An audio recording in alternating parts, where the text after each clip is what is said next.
Jemaat yang dikasihi Tuhan, selamat berjumpa. Rasanya ini perjumpaan saya yang pertama dengan jemaat di sini, dan perjumpaan kedua nanti kita di rumah Bapak di surga. Seru sekali ya. Perkenalkan saya sebelum saudara, karena tentu kan sebelum dengar khotbah nanti tanya-tanya nih siapa ya, ini orang Tiongkok dari mana, atau jangan-jangan ini adalah pelarian dari Korea Utara yang sudah bisa berbahasa Indonesia ya, kurang lebih nggak tahu ya. Saya adalah pendeta Wendy Pratama Go, marga saya Go. Kalau sudah Go tahu ya, berarti orang Chinese. Jadi saya Seng Go. Nah, saudara, ada orang Tionghoa marganya Lin, jadi Seng Lin. Ada orang Tionghoa marganya Tan, jadi setan ya. Saya adalah seorang suami dari satu istri, makanya lulus, karena kalau GKI istri dua nggak boleh. Saya adalah seorang ayah dari 3 anak, dan saya adalah seorang mertua dari 2 mantu, dan saya adalah seorang kakek dari 2 cucu. Ya, barangkali begitu ya. Pelayanan saya di GKI Jatinegara, kalau dibilang pelayanan saya spesifiknya di mana, saya lebih spesifik sebetulnya di konseling keluarga, lalu pelayanan anak, kemudian di bidang musik. Jadi kurang lebih begitu. Kalau di tempat umum, saya adalah seorang analisator.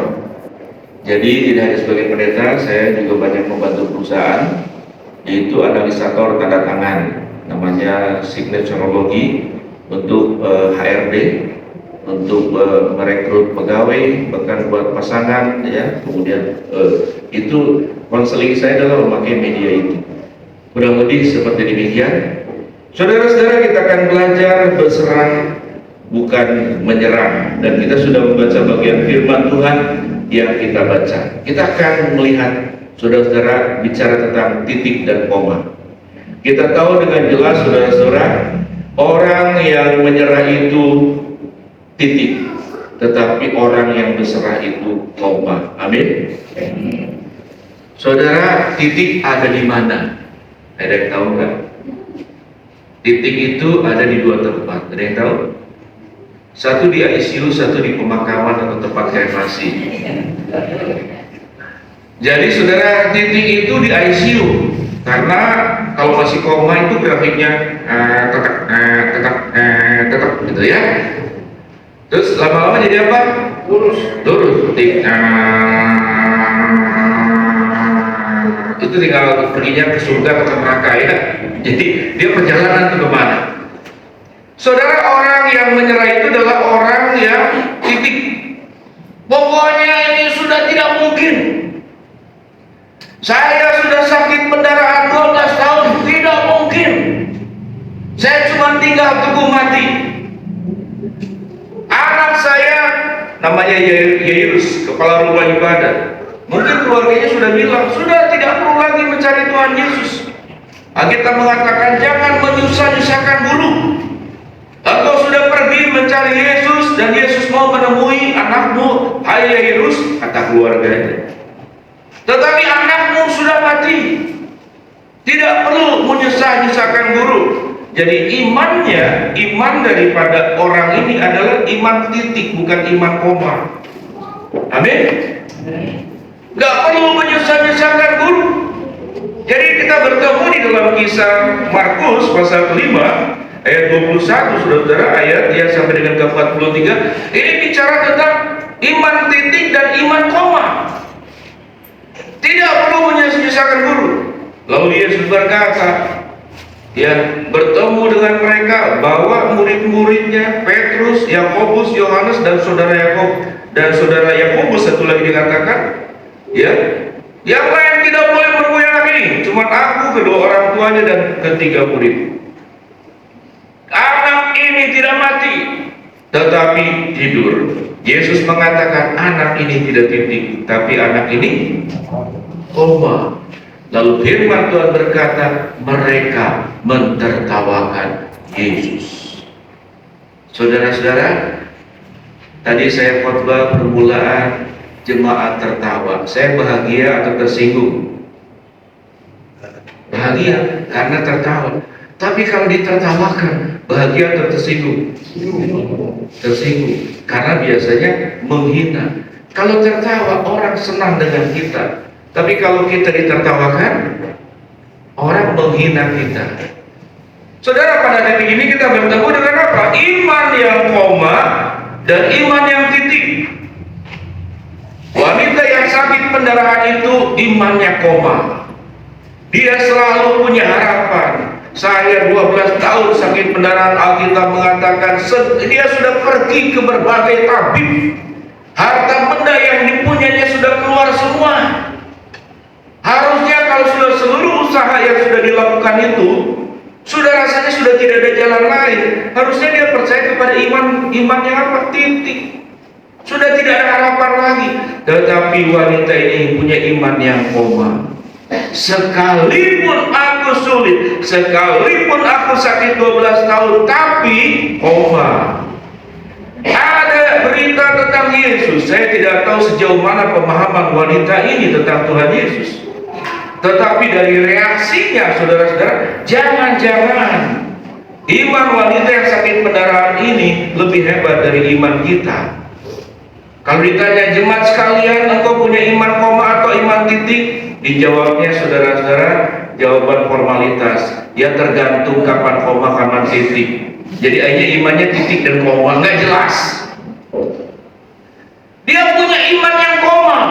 Sekalipun aku sakit 12 tahun sakit pendarahan tapi koma, asal ku jamah saja jubah-jubahnya, aku akan sembuh. Saudara, luar biasa. Amin. Saudara-saudara, kita tahu dengan persis mengapa orang itu punya iman titik. Karena setiap orang ada di satu titik, namanya titik nadir. Ada yang tahu titik nadir? Saya tidak tahu, saudara-saudara, titik nadir itu cari-cari apa artinya. Mungkin juga titik nadir, gitu kan? Titik nadir. Apa dimaksud dengan titik nadir? Titik nadir itu di masa-masa yang tersulit, di masa-masa seakan-akan Tuhan itu tidak ada lagi bersama dengan kita. Contoh yang paling real dalam Alkitab adalah Ayub. Saudara, ribuan ratusan unta, kambing domba, Alkitab mengatakan dia 4 laki-laki Ayub, 3 anak perempuannya mati semua. Penjaganya yang sedang membuat ternak domba itu dikatakan disambar api dari langit, mati semuanya, tidak ada sisa. Ini menjadi ujian buat Ayub. Ya kan, harapan satu-satunya adalah istri. Tetapi istrinya pun memiliki iman yang titik.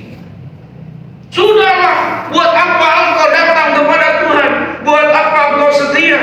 Buat apa engkau menjadi orang yang beriman, orang yang terbaik? Kitab Ayub mengatakan di bagian timur.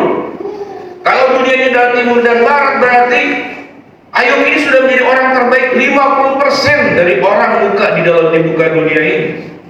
Datang semua nasihat-nasihatnya, jangan-jangan engkau berdosa. Padahal kita mencatat Ayub itu adalah orang yang benar di hadapan Tuhan. Tapi Ayub tidak punya iman yang titik, tapi iman yang koma. Sekalipun aku menghadapi semuanya itu koma, tapi masakan aku hanya mau menerima semua yang baik dari Tuhan. Tatkala Tuhan mengizinkan ujian, persoalan, masalah hidup yang tujuannya kalau kita baca dalam Roma 8 ayat 28, semua problem, masalah hidup, kesulitan adalah tujuannya untuk mendatangkan kebaikan bagi mereka yang percaya kepada Dia. Amin. Roma 8 ayat 28 adalah berbicara tentang iman yang koma, bukan iman yang titik. Ya, imannya berhenti di satu masa tertentu, yaitu titik. Di mana? Di titik nadir. Saudara, saya pindah ke Jakarta memasuki 3 tahun dan pindah di masa-masa pandemik sebetulnya. Karena saya sudah 20 tahun di Bandung pelayanan dan 12 tahun di Palembang. Jadi sudah masanya mungkin cari suasana baru dan ada tujuan lain. Saya pindah ke Jakarta, saya ingin melayani keluarga karena keluarga lebih banyak di Jakarta, ditinggalkan 30 tahun lebih, dan sudah saatnya melayani mereka. Khususnya itu keluarga dari istri saya, karena istri saya, saudara, adik-beradiknya 13. Jadi kalau sepak bola masih ada 2, satu wasit, satu penjaga garis. Dan jadi kami punya tujuan sebagai melayani gereja. Gerejanya itu keluarga besar, karena adik-beradiknya banyak di sini. Dan kami sebagai rohaniawan yang tanda kutip lah, kami pun menjadi gembala dari gembala dengan istri saya kepada pihak keluarga. Jadi saudara-saudara ke sini. Nah, kalau kita sudah melihat dari perjalanan hidup yang ada, banyak orang di masa-masa COVID itu mengalami iman yang titik, nggak berharap lagi. Wah, semuanya takut mati. Amin.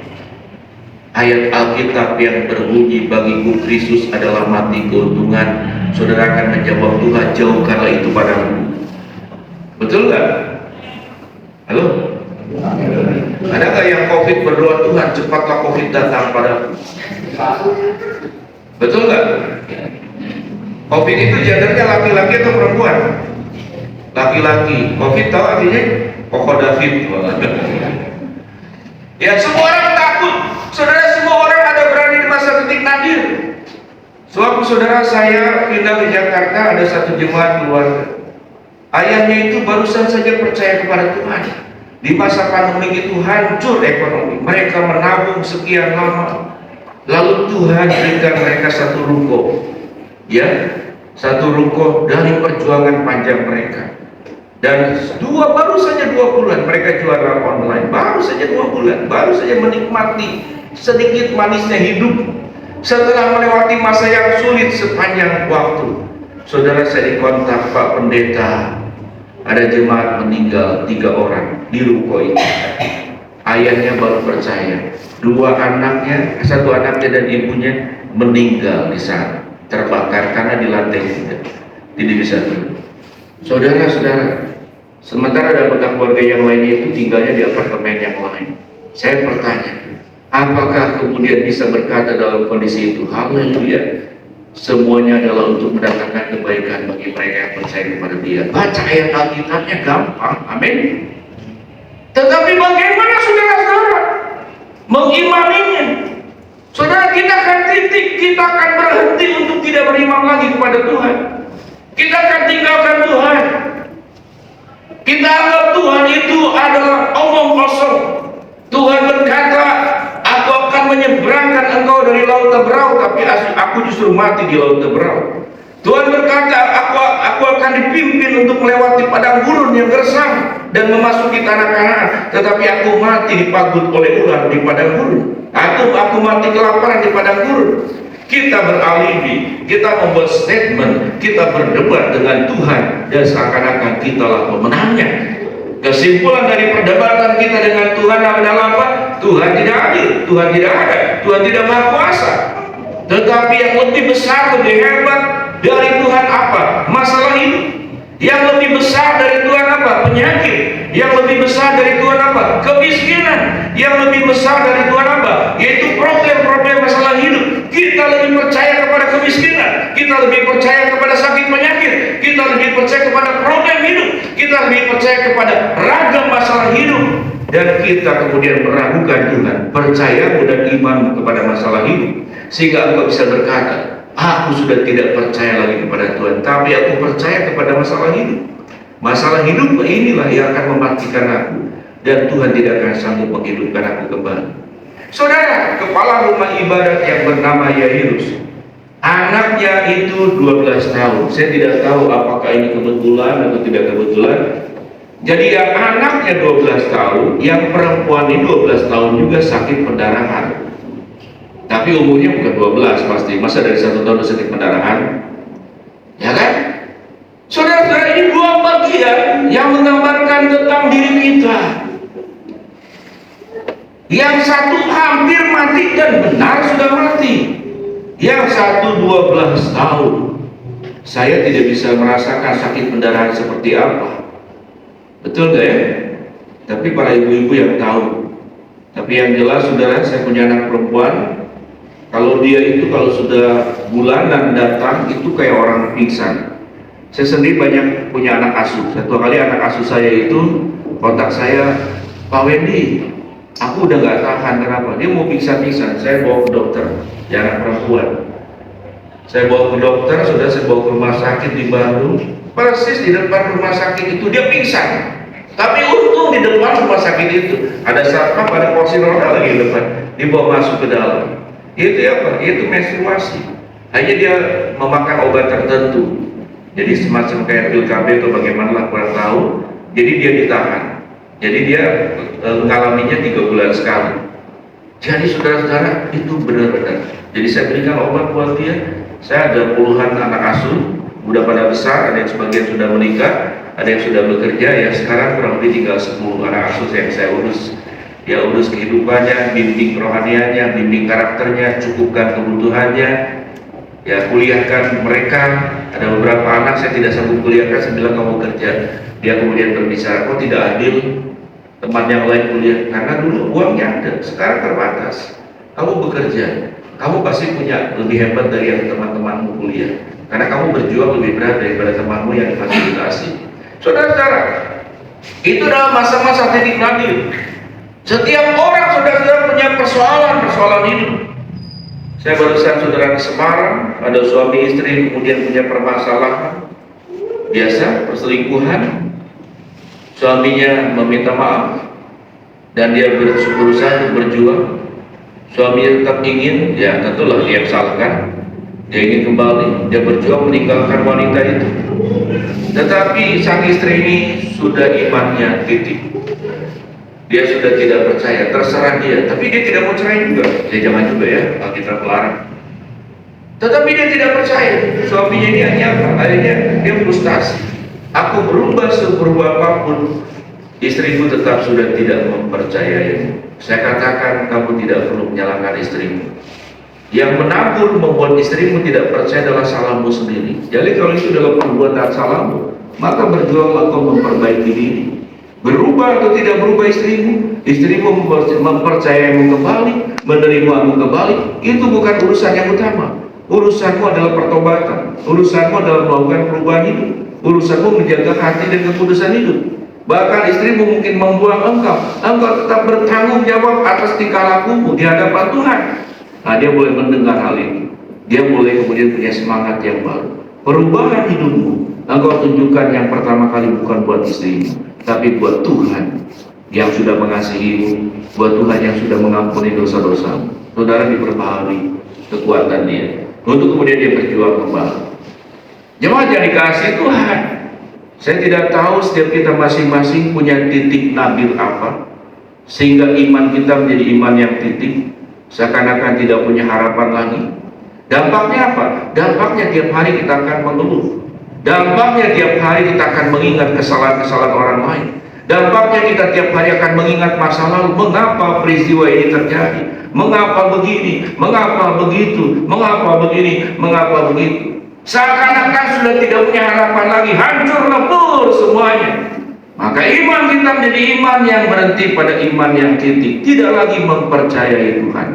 Semua orang dicurigai, semua orang dianggap jahat. Tidak lagi orang baik di dalam dunia ini. Semuanya pecundang, semuanya pengkhianat, semuanya pengecut, semuanya penjahat. Kira-kira demikian. Saya berikan sebuah ilustrasi sederhana. Kebetulan di sini ada tisu. Nah, saudara-saudara, ini saudara tisu. Betul nggak? Iya. Tisunya masih utuh nggak? Wah, lagi utuh gini kan imannya kan gampang. Imannya adalah iman yang penuh, betul? Tetapi kalau kita punya problem masalah hidup, mengoyak-ngoyak hidup kita, menghancurkan, mungkin sakit penyakit, mungkin rumah tangga, mungkin ekonomi, mungkin trauma masa lalu. Wah, saudara, hancur lebur seperti ini. Saya mau tanya, iman kita akan iman titik atau iman koma? Halo? Kalau iman koma, saudara percaya tisu ini akan utuh kembali. Tapi kalau iman titik, omong kosong, ini udah hancur, dibuang saja kecuali ambil tisu baru. Betul? Jadi kalau iman koma, saudara percaya sudah hancur lebur pun Tuhan bisa pulihkan, rekatkan kembali. Itu iman koma. Kalau iman titik, tidak mungkin, ya. Tidak mungkin ini bisa balik kembali. Saya melihat dengan kacamata sendiri. Betul kan saya robek-robek tadi kan? Betul nggak, percaya nggak? Percaya. Tapi kalau saudara punya iman koma, Tuhan, masalah hidupku berat, tapi koma, aku percaya. Aku tidak menyerah, tapi aku berserah kepada kekuatan Tuhan. Tuhan mampu memulihkan aku. Aku punya harapan, dan harapanku adalah harapan yang luar biasa. Amin. Kita serahkan kepada Tuhan. Tapi Waktu kita serahkan kepada Tuhan, kita nggak boleh diem. Ya udah, itu namanya menyerahkan. Berserah sama menyerahkan lain. Tuhan bilang tidak, aku kerjakan bagianku, kamu berbagian mengerjakannya. Amin. Sesuatu bertemu, kita melakukan bagian kita, Tuhan melakukan bagiannya. Utuh kembali atau tidak. Iman saudara, iman koma atau iman titik, kita sekarang buka perlahan-lahan. Kita buka perlahan-lahan. Iman koma atau iman titik. Ya, saudara-saudara, yang mau tepuk tangan silakan. Maklum, saya sebelum jadi pendeta, saya suka main sulap. Jemaat yang dikasihi Tuhan, main sulap adalah media supaya jemaat lagi khotbah nggak tidur. Saudara-saudara, waktu saya belajar khotbah di sekolah teologi, dosen saya mengatakan begini, jangan kamu berbuat dosa sewaktu khotbah. Oh ya, bagaimana Pak dosen? Kamu harus lihat reaksi jemaat. Ya, ada 3 reaksi jemaat yang membuat kamu menyelesaikan tugasmu dengan baik atau tidak. 1, kalau engkau berkhotbah, jemaat membuka mata, menutup mulut, dia memperhatikan. Kalau jemaat itu waktu dengar khotbah, dia buka mata, buka mulut, dia menerima firman. Tetapi waktu engkau khotbah, engkau berbuat dosa, jemaat berbuat dosa, tatkala jemaat mendengar firman, matanya tutup, mulutnya buka. Jadi yang ketiga, saudara, adalah upaya saya. Jangan sampai ada jemaat yang mulutnya buka, matanya tutup. Jadi saudara-saudara, pilihan saudara. Saudara mau iman koma atau iman titik. Amin. Serahkanlah segala kekhawatiran kepada Tuhan. Lakukan bagianmu.